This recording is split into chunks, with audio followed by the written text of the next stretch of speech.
Hello everyone, welcome to this EENA webinar. I'm Taviana, Events Manager at EENA, and I will be moderating this webinar today. I see that it's 3 p.m., so I propose to officially start this EENA webinar on user experience, user interface design for call taking and dispatch. It's my pleasure to welcome you to one of the series of EENA webinars. Before I introduce the topic and the experts of today's webinar, I just would like to inform you that this webinar is recorded and that the recording will be available from tomorrow afternoon on the EENA's YouTube channel, but also on the event page of this webinar, along with the speakers' presentations that you will be able to download. During the presentation of our speakers, feel free to write your questions in the chat window. Your questions are not public, so don't be shy. We will provide them to our speakers at the end of their presentation. And if your question is not answered due to time constraint, feel free to contact our speakers who will share their contact details in their slides. So don't hesitate to get in contact with them individually after the webinar. That being said, I think it's time now to introduce the aim of this webinar, as well as the experts that we have the pleasure to have with us today. Today's webinar will highlight how modern user experience and user interface design techniques and automatic recommendation can help call takers to better manage large amounts of simultaneous information in a short time frame and usually displayed on 3 or more computer screens. We will also have the opportunity to learn how this new working approach in PSAPs can incorporate artificial intelligence and improve the medical decision support. For this, we will explore the case studies of 2 European countries, Sweden and Finland, that will explain how these solutions have positively helped call takers to make their work easier, smoother, and more efficient. Here you can see the 3 speakers of today. So we have Andreas Levinet, product owner from SOS Alarm Sweden, Leo Lambert, product manager from Corti, and Mika Tavitsainen, ICT system administrator from the Emergency Response Center Administration in Finland. It's now time to give the floor to our first speaker, Mr. Andreas Levinet from SOS Alarm that operates emergency number 112 in Sweden. He will explain why and how they developed a new medical decision support system with the support of Corti, provider of medical assistance powered by artificial intelligence to better detect critical illness. So Andreas, I will give you the presenter mode. Here it is. Andreas, the floor is yours. We can see your presentation in full screen. Great. Hello everyone. My name is Andreas Levinet and I work as a product owner at SOS Alarm in Sweden. So thank you, EENA. I'm very glad for this opportunity, together with Leo from Corti, to talk about our work with our new medical decision support system and for the UX and UI design for call taking and dispatch. So this is the agenda for our presentation. And I will start talking about the medical interview and the interviewer satisfaction. And Leo then takes over and talks about UX and innovation. Start with the introduction. So we wanted to create a medical decision support system that helps call takers to really focus on what's important right now. So the effects we wanted to achieve with this project. The first thing and the one with the highest priority and the most important one is high precision of priority and medical assessment. So we want as high precision as possible in our medical priorities and decisions, and because that gives us high patient safety. It creates better conditions for ambulance care to optimize its resources. The second thing is guidance and support to users. So we want to help call takers feel safe in handling medical interviews. After the interview, You should feel confident that nothing has been forgotten. And call handling time efficiency is the third thing. So we want to create effective interviews regarding call handling time. At the same time, we must have higher quality. So moving on to the medical interview and starting with identifying problems. So the current solutions problems is lack of standardized medical protocols. And precision is difficult to ensure without having a standardized approach to call taking. Improvements to precision are difficult without control over the question asked by call takers. So we wanted to develop a protocol that was strict, ensuring a standardized approach across the organization, which could be optimized and improved with these changes able to be quantified.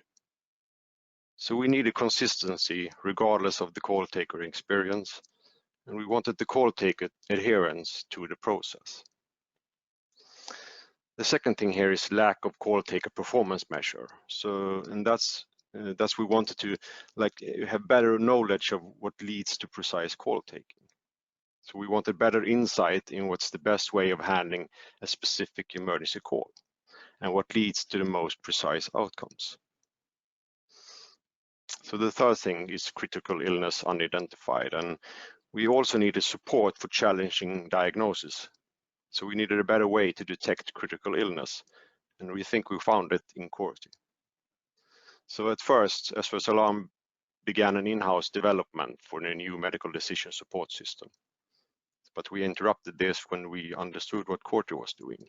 So SOS Alarm became interested in Corti's product when we received information about Copenhagen's collaboration with Corti and how they improved times of identifying cardiac arrests outside hospitals.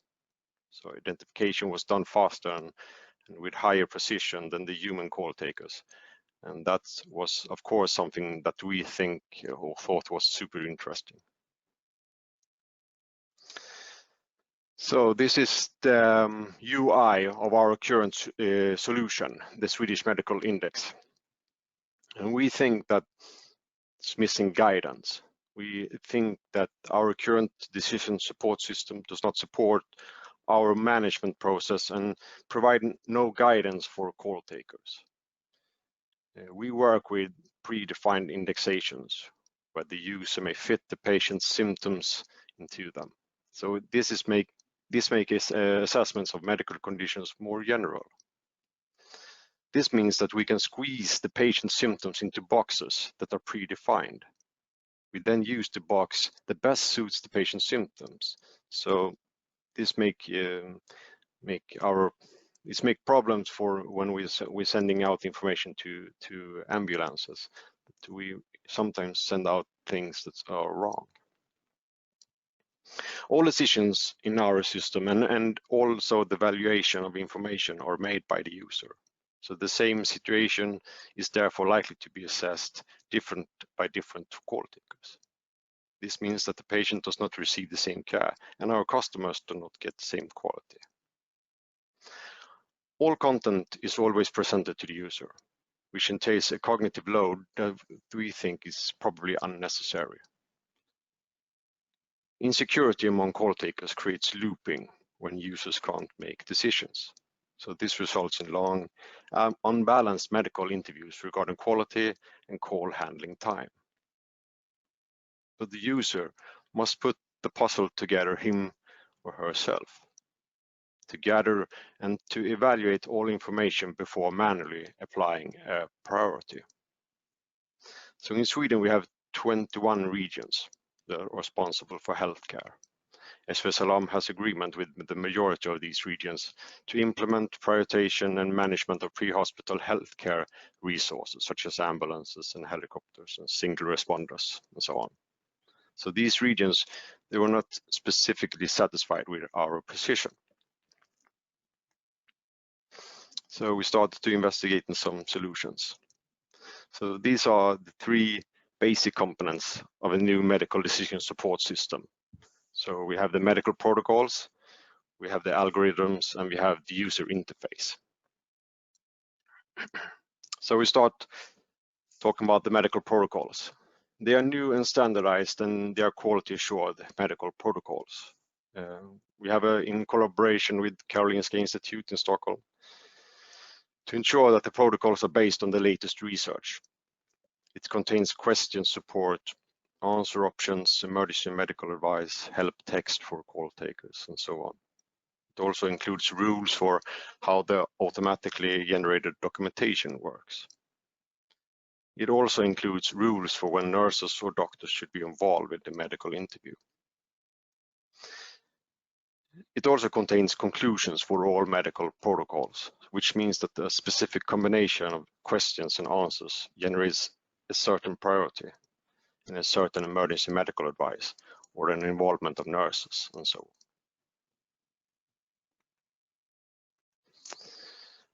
The next thing here is the algorithms. Here is the underlying logic of how questions, medical advice, and so on are presented to the call taker. So this is depending on the information entered into the system. So the next action is generated.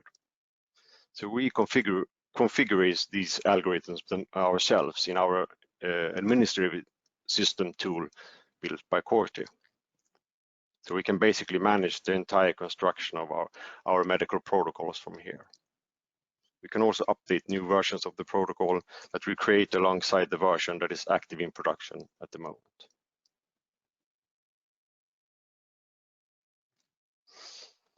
The user interface. So here you see the Corti application integrated in the Swedish system for emergency handling called Corti.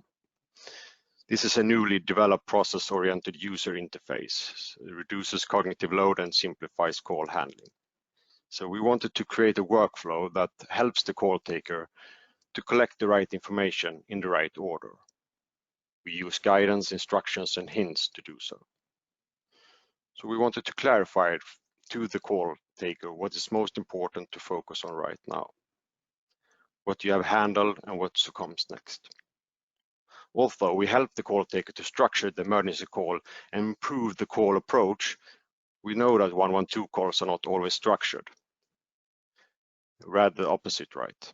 So therefore, we have the interface must also be very easy to navigate. So the call taker should be able to focus on what's the most important right now. And that's always listen to the patient and ensure information in the conversation, and that this is fed into the system. So the information that the call taker needs right now is on the screen, and other information is available in a very simple way. So based on the information that the system is fed with, the call taker is helped to evaluate the variables and receive suggestions how to proceed. The documentation is click-based and structured automatically. The system generates suggestions for priority in many situations, but not all. Some situations you will need manual prioritize, and you have to do that in a new priority scale. So previously we had a scale from 1 to 4, but the 1 is the highest priority and most serious ill patient.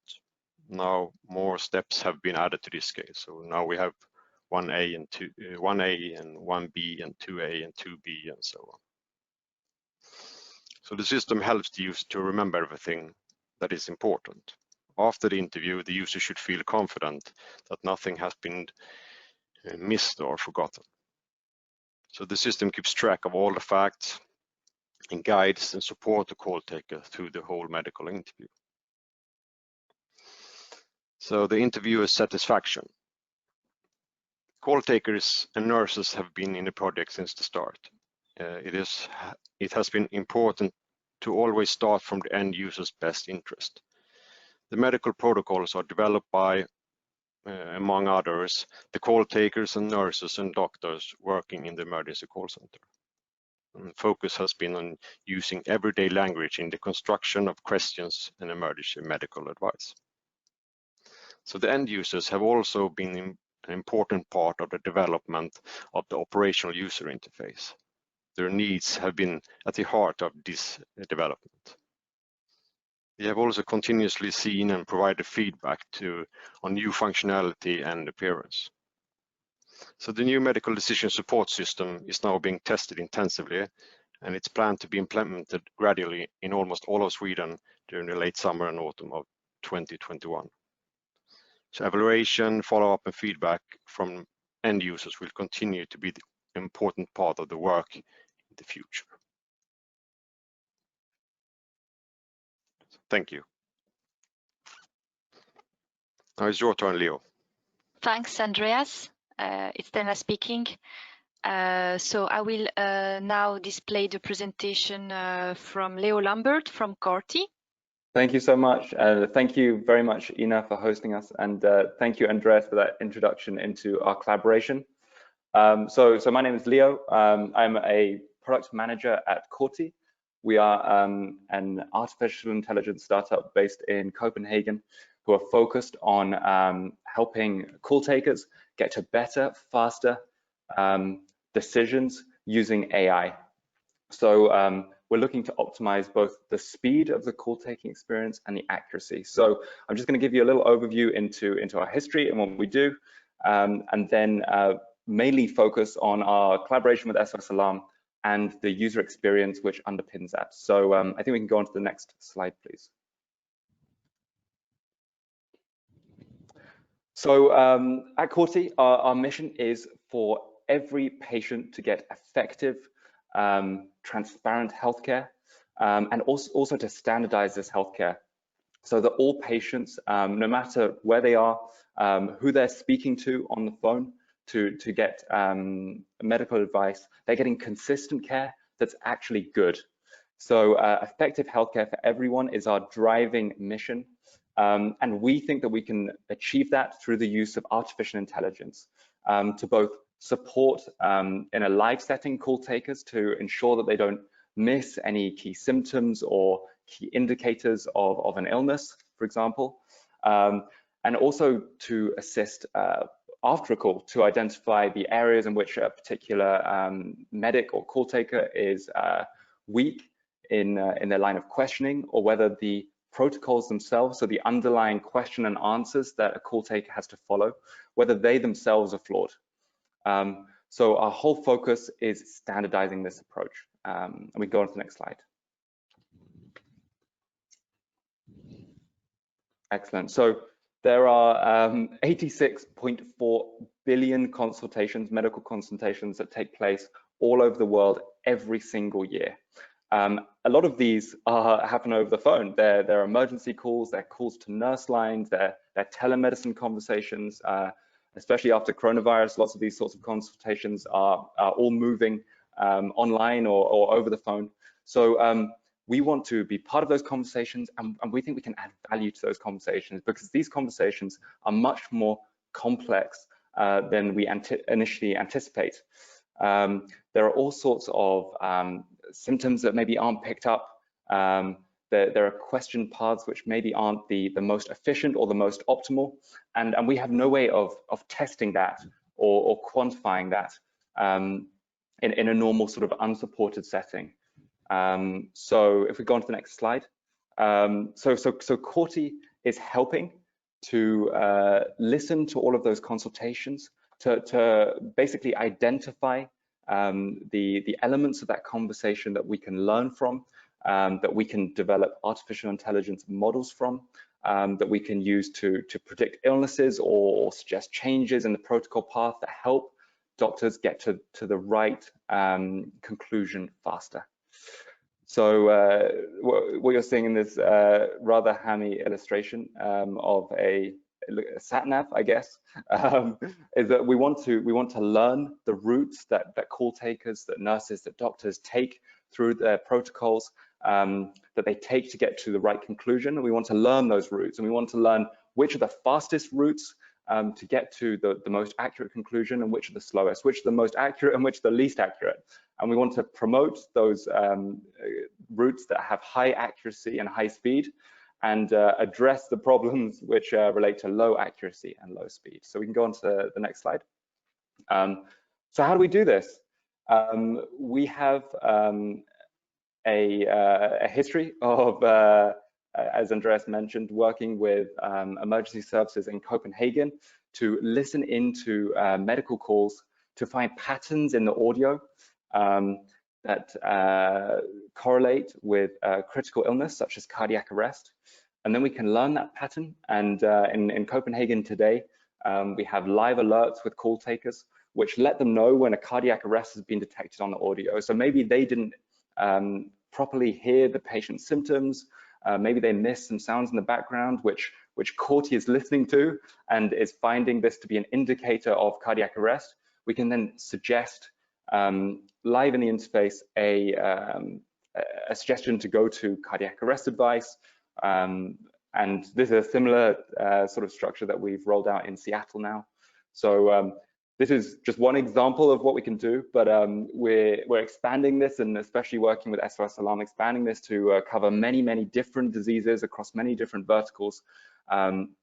Also moving out of this high criticality cardiac arrest case, now that we've proven that we can detect cardiac arrest faster and more accurately, and moving into lower acuity illnesses where we can add value on every single call. So I'll get to that a bit later. If we go to the next slide.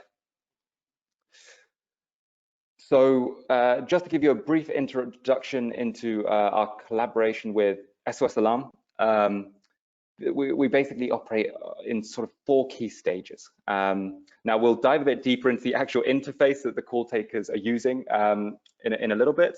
But step 1 is that we conduct interviews within our call taking interface. As Andreas mentioned, it's embedded in their current CAD system, their computer aided dispatch system. And we record everything that happens in that interview. So we're listening to all of the audio, we're watching all of the clicks that happen, that the call taker makes, all of the decisions, all of their changed, any sort of change in protocol path that they take, or any uncertainty. Maybe they stay on a question too long, or they skip past a question too quickly. We can record that. So step 2, we analyze all of those interviews, and we can basically provide an instant overview of the performance of an organization. So maybe call takers at SOS Alarm are really, really fast at getting through a protocol related to allergy, but they're much, much slower at cardiac arrest, for example, or they're much slower at, I don't know, any issues relating to someone's leg, for example. So we can basically categorize both call takers and protocols themselves and figure out which are efficient call takers and effective call takers and which aren't. Then step 3 is we find out how to address those inefficiencies. So as Andreas mentioned, SOS Alarm are developing a whole new protocol system that has validation from Karolinska, which is incredibly positive. But also it's untested, so in a live setting. So how can we basically test these protocols? How can we see what is effective or not effective in these protocols, and how can we make changes to test that effectiveness and to improve and optimize these protocols? So for example, we may see that we need to change the phrasing of a question, is the patient breathing, to the phrasing, is the patient breathing normally? So this is something we found in Seattle, actually.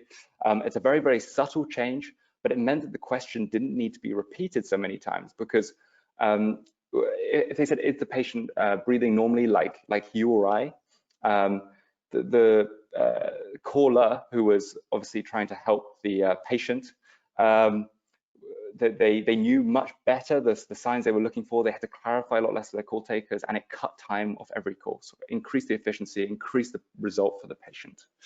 And then finally, we can analyze the improvements. We can measure and track them. We can identify, okay, this call taker has been particularly slow in a certain area, or they haven't been accurate at choosing the right priority. And we've provided training now based on the initial feedback, and now they're performing well. So these are the 3 main categories: alert, optimize, and train. Alert is what we're going to focus on in the rest of this in this presentation. So that is the live UX and an AI, incorporating AI into the UX, which is basically the shortest feedback loop for call takers. So we find an issue, we find, okay, maybe call takers are missing this illness. We then provide an alert, which alerts call takers instantly, no training required, that this illness is taking place, and it's the most automated of the services we offer. So I think we can go through to the next slide now. So when we started our collaboration with SOS Alarm and we got the brief for what they're trying to achieve, this really, really ambitious project to basically reform the whole protocol system of emergency dispatch over the whole of Sweden. So they covered 9.8 million people. Andres can probably correct me if I'm wrong, but a lot of people. They have over 800 call takers across the whole of Sweden. So we needed to design a user experience that could provide the most support to these call takers whilst having a very, very low barrier to access. So we needed it to be incredibly simple to navigate, incredibly intuitive, and we also needed the opportunity to incorporate AI incredibly easily. So what you're seeing now is an example of the interface. And we've taken the approach. We have these cards which show one question that the call taker needs to ask at any point of time. So we've got one point of focus. It's incredibly simple, the area that the call taker needs to focus on. Secondly, we have actionable AI. So instead of just showing maybe a keyword detection, we have incredible speech recognition at Corti. And in the early versions, many years ago of our product, we just showed the keywords that related to a serious illness. We don't want to do that anymore. We just want to show the next best information that the call taker needs to see. So if we detect a number of those keywords, we just want to show cardiac arrest advice or stroke, the advice that they need to provide if the patient is suffering from a stroke. So we want to incorporate that into this very, very simple question flow. They have one point of focus. Found in protocols, we've mentioned configurable protocols that we can standardize so that all call takers follow the same paths. We can make changes, and those changes to the protocols, they have a knock-on effect across the entire organization. So we needed all call takers to be following this strict structure. And again, anchored in time. So all of these cards, they move from left to right. So they move forward in time, sorry, right to left. So they come in from the right. So you really get a sense that you're moving forward towards a conclusion. And then suggestions, of course, this is more for the future, but we're incorporating some suggestions. Let's say we pick up the word crash in a call. Maybe we suggest the vehicular incident pathway or the trauma pathway in our client's protocols. So I think we can go on to the next slide, where we dive a bit more into AI detection. So what you're seeing now is how a cardiac arrest detection would appear within this very, very simple interface.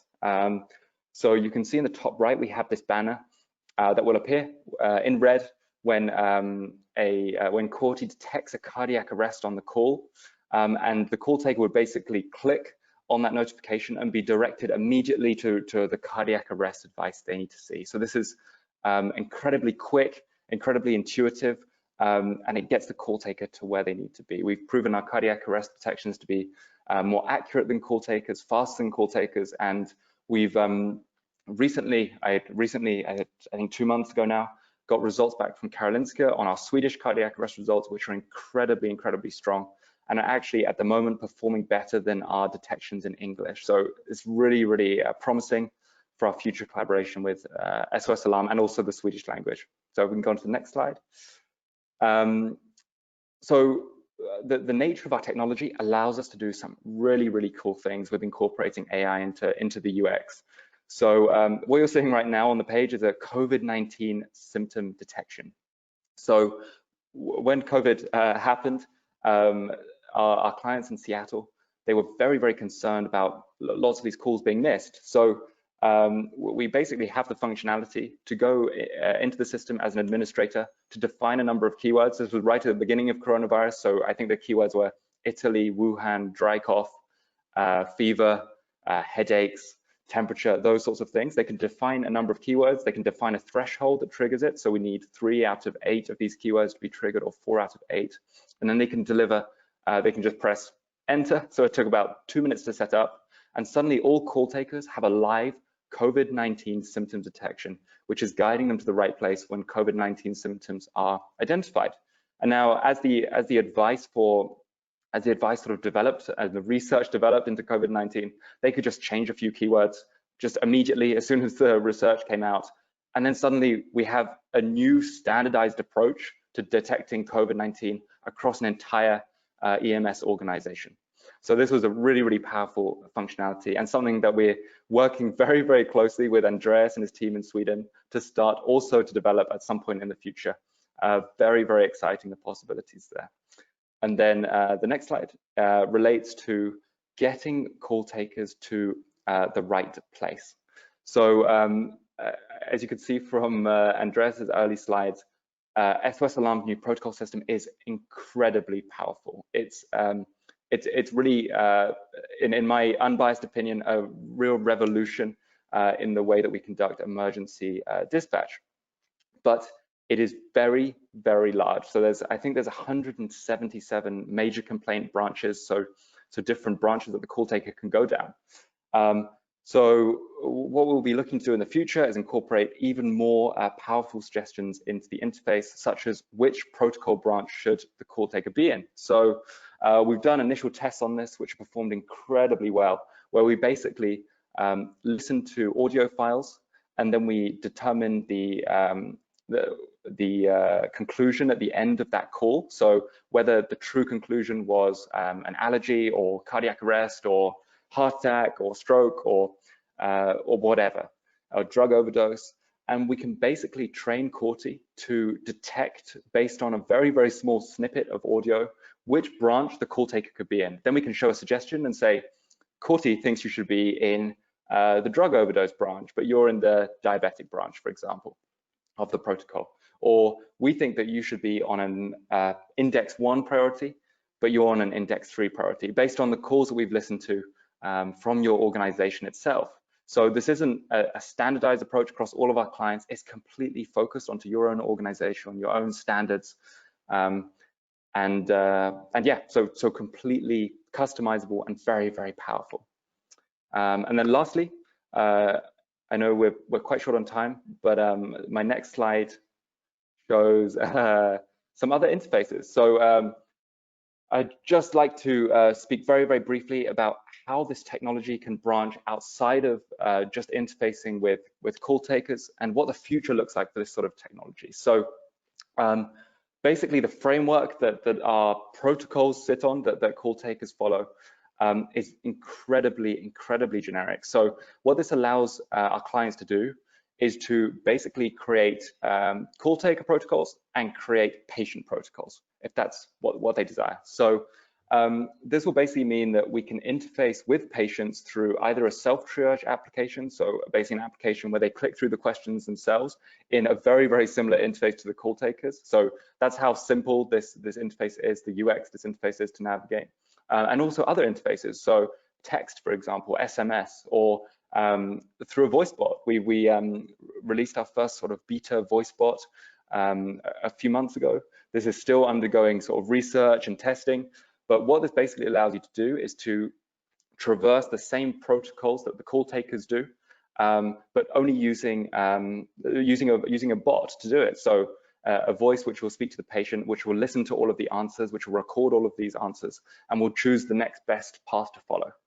So, so that's the next step, and we hope also with SOS Alarm that we will continue to work with them on these technologies as well, so that we can not only help call takers in a live interface to improve their workflow through AI, but also take the burden off call takers and handle lower priority calls to begin with through a completely automated interface. So that's the direction that we're going on this front.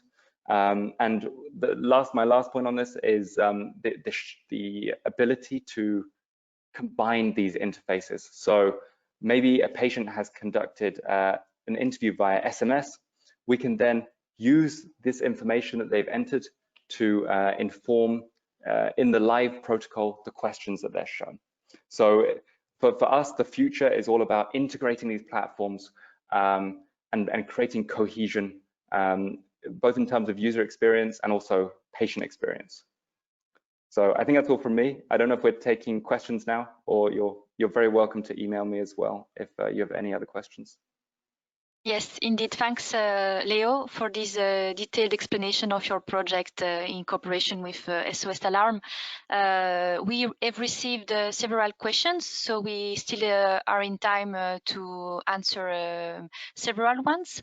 that have been raised to you, Leo, and to Andreas. So I will read them. So the first question is to Andreas, I would say. The question is, how do you integrate the interactive interview performed by the operator with audio detection? Yes, we have a complete sound integration with the computer-aided dispatch system, so the CAD system, which SOS Alarm are currently using. So through this sound integration, we record the audio, we run our machine learning models, and we can connect the detections that happen directly to the live call taking interface. Okay, next question. Why did SOS Alarm develop their own protocols, and why not using AMPDS? This is for Andreas, I guess. Yes. Sorry, just You are muted. forgot to unmute. Yeah, Yes. sorry. So we were at several places we looked at several decision support systems, but we think that we thought that the AMPDS were too strict. So we needed and for that time or period, we thought that it was too strict and we have too little to configure in that. We will have more power to configure it by ourselves. So that's the reason that we started to develop it ourselves. We couldn't find any decision support system on the market that were covering all our needs. That's the basic answer for that. Okay, thanks, Andreas. Still time for one more question. So one participant says that based on his experience, call takers claim to want to see all this information simultaneously. They believe that it's overwhelming and unnecessary. He's asking, have you encountered any resistance from the users to the card-based model of just-in-time information? And if so, how have you overcome it? Yes. So actually, we've been conducting very frequent workshops with SOS Alarm call takers, with nurses, with people who use these protocols every single day. And we've actually had an overwhelmingly positive response overall on this card system, and also the incorporation of AI. I think one of the challenges has been the ability to add information to the interview that is outside of that specific card, which I think is probably what you're getting at in that question. So we've come up with a solution to that, where we have basically views that, or basically areas where you can collect information on the interview, or basically shortcuts on the screen where you can click, fill out information, even if it doesn't relate to the card that you've selected, and then basically save that. So that also helps you to get through the protocol, but it's outside of that sort of narrow card that you need to answer. So then it comes down to the user training. We want to discourage, of course, inputting information this way, because we want to standardize as much as possible. But if we can see a pattern of people frequently recording information at a certain point outside of the card, then this shows us that there's something we need to change in the protocol itself, which links back to Andreas's answer before on developing their own protocol where we can have an input on the questions that are asked when, and we can provide recommendations and increase both the efficiency and the speed through analyzing the calls, rather than just relying on a medical director. Okay, thanks everyone. I think it's time to go to our next and last speaker, which is Mika. I see that there are many questions to our two first speakers, so feel free to contact them. You have their contact details in their slides, and I really invite you to get in contact individually with them after the webinar. So now I will give the floor to Mr. Mika Tavitsainen, ICT System Administrator for the Emergency Response Center Agency in Finland.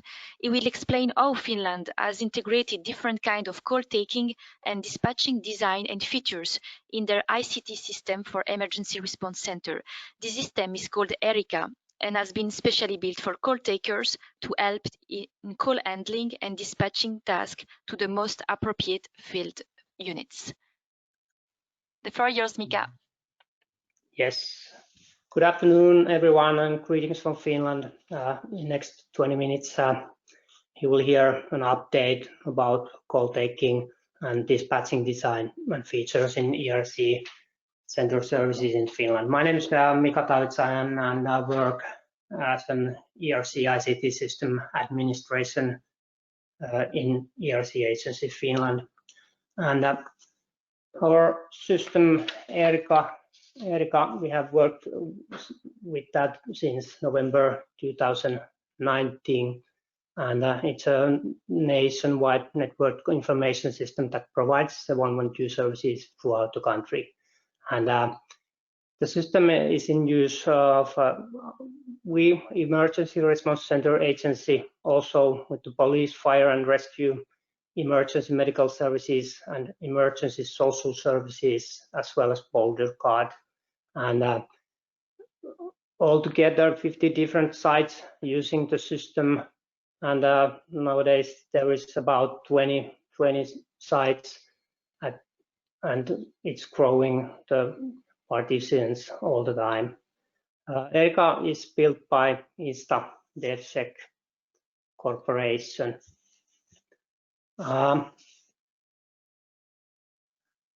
It's a call taking and dispatching system, and it is built to work with two screens. And see there, screen one on the left side, there's a ERC system implemented, and the right side GIS integrated on the ERC system.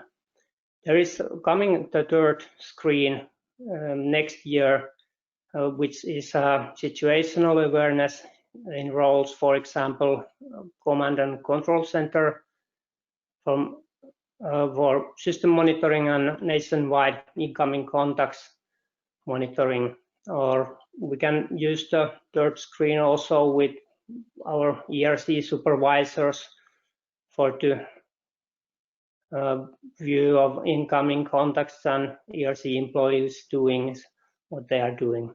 And for dispatchers, we can use the screen for unit board and logistic support tool and that kind of things. But call takers and call taker dispatchers in Finland, there is no use for this feature, screen 3.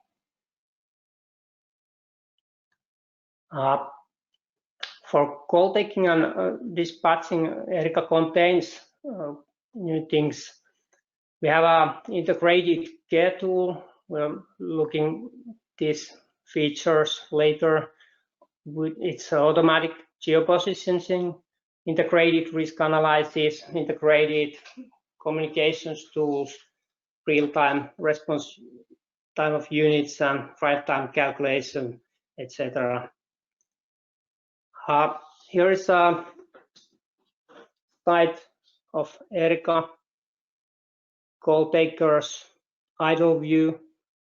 There you can see that there is integrated care of contacts in the upper side, and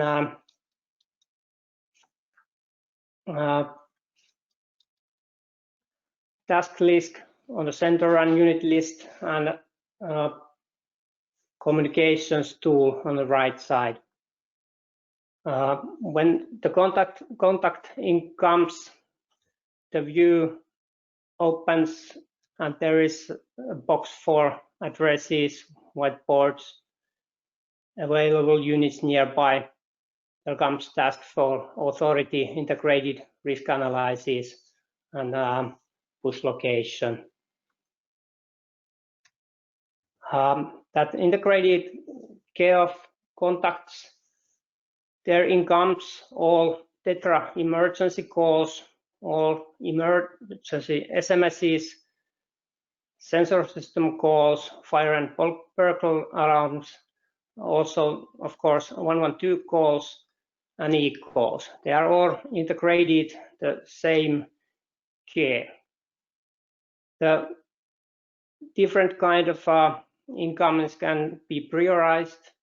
For example, here in Finland, we have prioritized the Tetra emergency calls from authorities before the other contacts in care.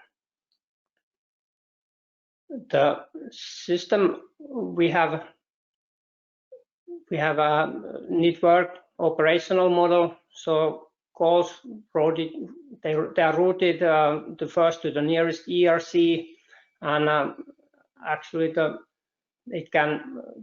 it will be shown the other ERCs for 8 to 20 seconds, and this is a detail we can use by our managing tool to put the real seconds for what the seconds we want. Also, our ERC agencies command and control center have a tool to put the seconds, for example, 0 if needed. The location of contacts, the incoming call, it's automatically located, and there is 4 different ways to locate. We have our Finnish 112 app, which gives us the push mode for location. Also, we use AML, cell-based location, which is pull mode, and operators owner register, which is also the pull mode. The coordinates will be geocoded into address automatically when the contact is answered, and Erika uses the best available location, the order listed there above. First 112 app and then AML, and that way. New locations, push locations, which is incoming when the call is on. We can transfer new location if it's getting better to the real address, and that's call taker's decision when she or he wants to do it. So that's his decision.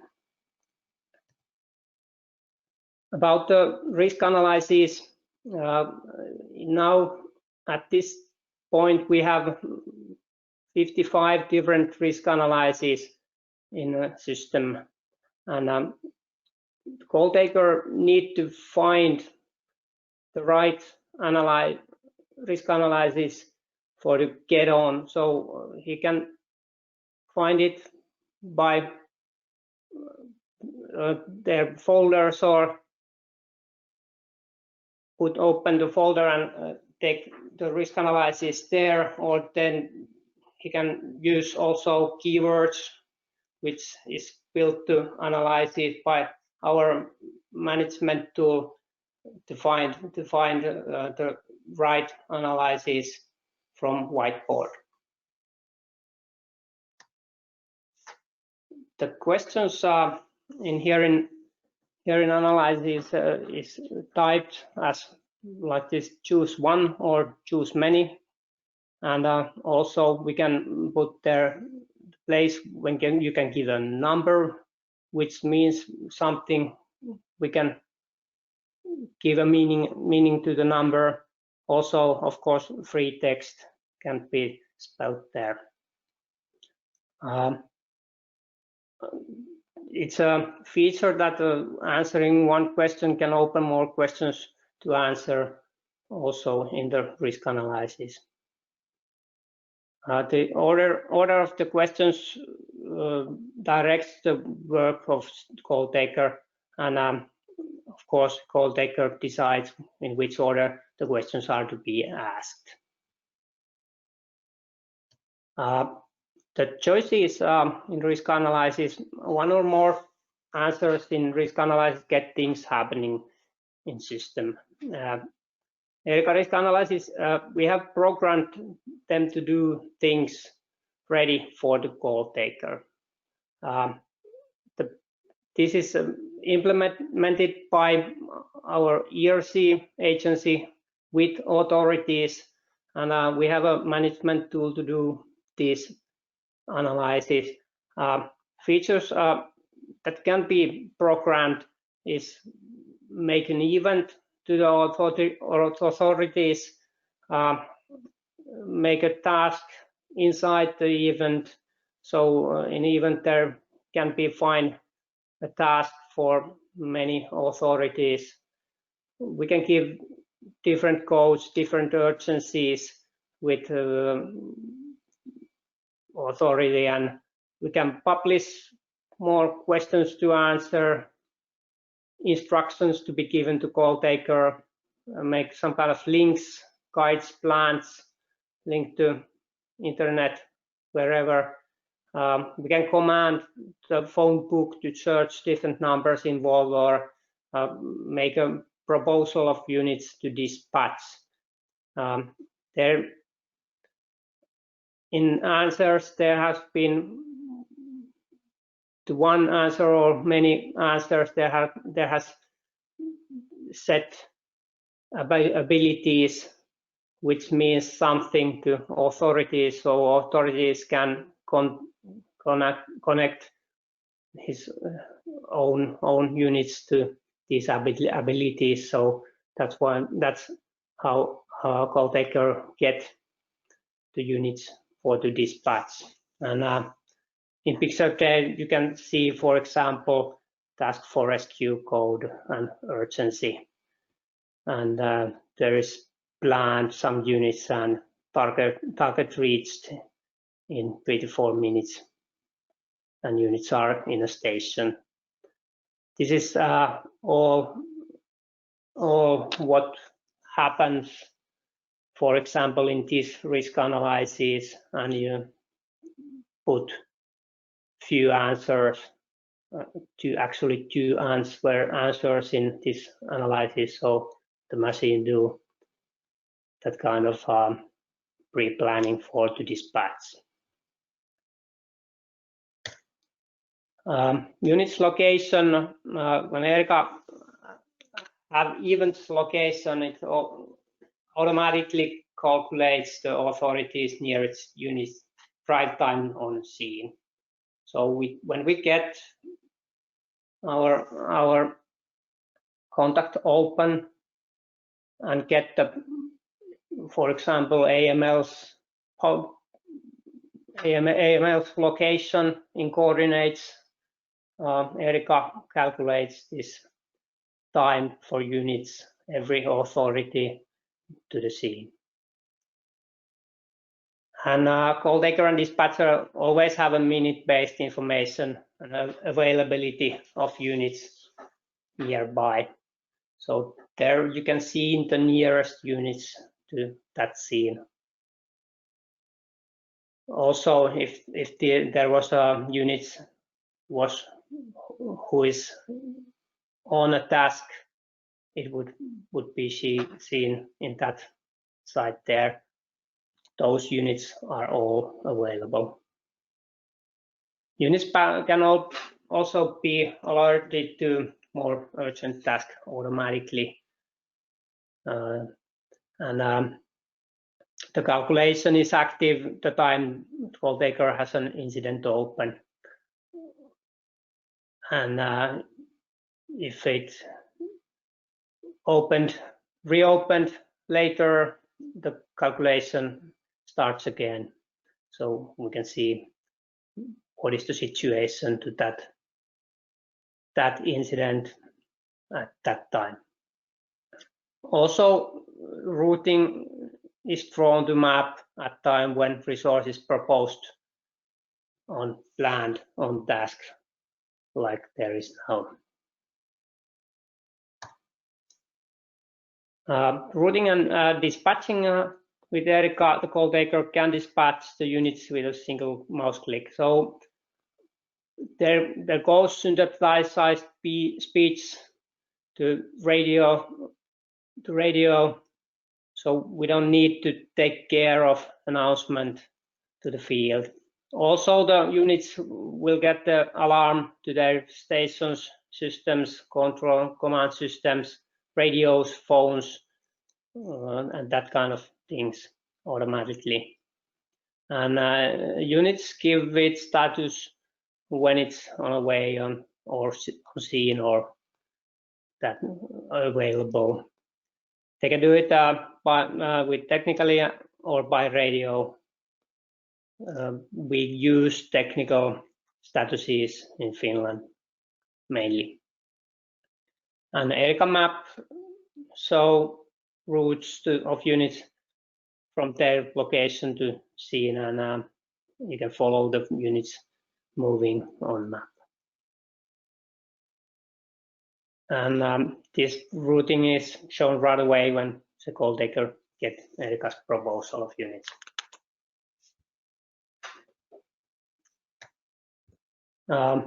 Communications tool.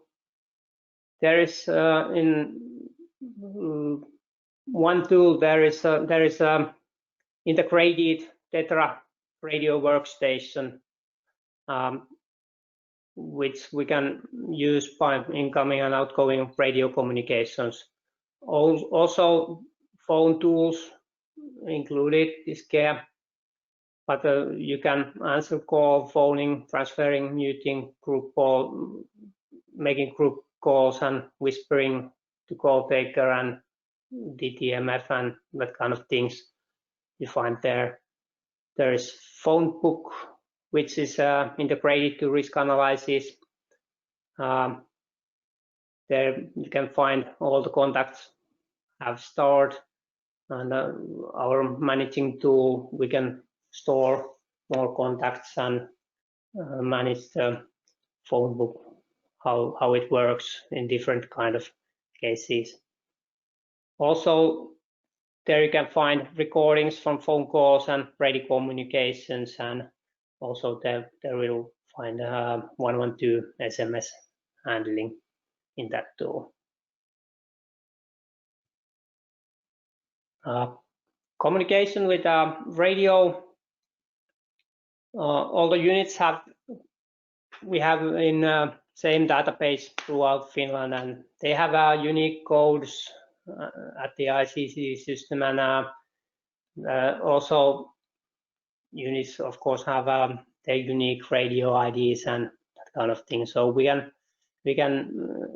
know that which unit is and who. Contact with the radio can be taken by activating talk group from unit's icon from the incident by clicking the unit one time, so it will make the contact to the unit, and when we push down, then only talk to unit. Also, of course, there you can find the unit's icon from unit staff, and there is also communication tool that has an history view where you can see which radios or units is talking or has talked to ERCs. So we can contact back and talk to what is going on. Of course, there can be find every talk group integrated the system, and we can find the units that way too.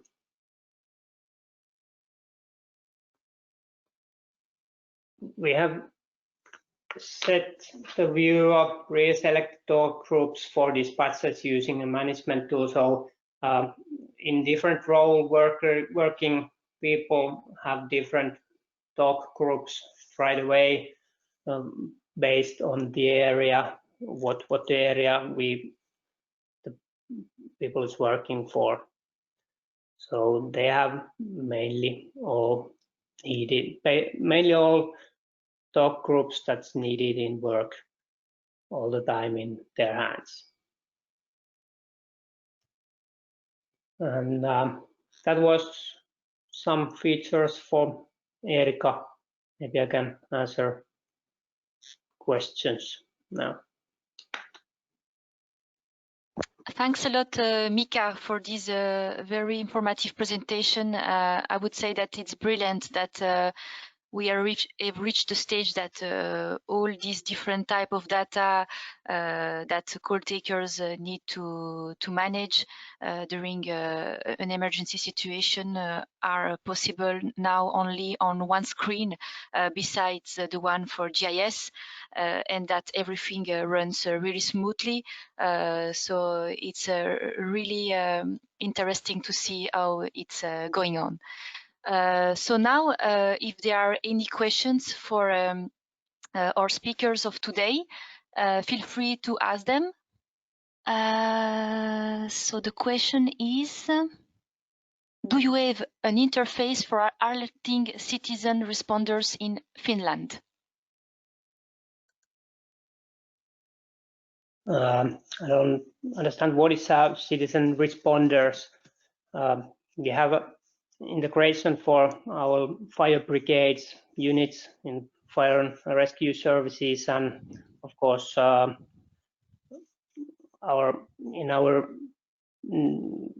in Finland, fire departments and medical services do all the jobs here. Okay, I think it's then time to close this webinar. It's almost 10 past 4 p.m. I would just like to remind that the recording of this webinar will be available from tomorrow afternoon. And the presentations as well of our speakers. You can contact them through the details that they displayed in their slides for any questions you might have on their on the management of their call handling and dispatch. Also, I would like to tell you that our next webinar is taking place next week on Tuesday, on the 8th of December, about public warning. You can also see our past webinars and the upcoming ones for January 2021 on our webinar webpage. So that being said, I would like just to thank everyone for your participations, to the speakers for sharing their experience and their time with us today. We all hope that you enjoyed this webinar and that you have learned a lot on how to manage and improve the call handling and dispatch in the control rooms. And I wish you a nice rest of the day. Bye-bye. Take care, everyone.